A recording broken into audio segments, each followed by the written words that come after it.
আল জাজিরার the ministers millions অনুসন্ধানী প্রতিবেদনে যুক্তরাজ্যের ৩৬০টি বাড়িসহ বিপুল সম্পদের সাম্রাজ্য গড়ে তুলেছেন সাবেক ভূমিমন্ত্রী সাইফুজ্জামান চৌধুরী। এই সম্পদ বাংলাদেশকে ফিরিয়ে দেওয়ার জন্য জোর দিয়েছেন বাংলাদেশি বংশোদ্ভূত ব্রিটিশ এমপি আফসানা বেগম। যুক্তরাজ্যে সাইফুজ্জামানের যে সম্পদ রয়েছে তা নিয়ে তদন্ত এবং সেই সম্পদ জব্দ করতে যুক্তরাজ্যের ন্যাশনাল ক্রাইম এজেন্সি NCA কী ব্যবস্থা নিয়েছেন তা জানতে চেয়েছেন আফসানা বেগম।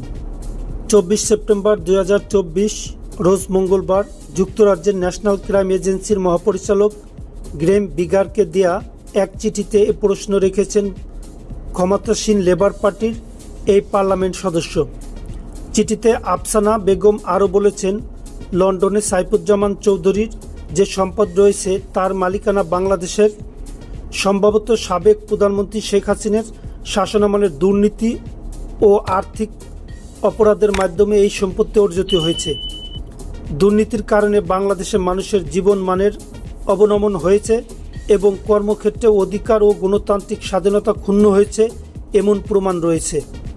তিনি বিশ্বাস করেন বাংলাদেশের মানুষ গণতন্ত্র ও নিজেদের স্বার্থ সংরক্ষণে যে সংগ্রাম করেছে তাতে সহায়তা করতেই এই সম্পদ ফিরিয়ে দেওয়া উচিত।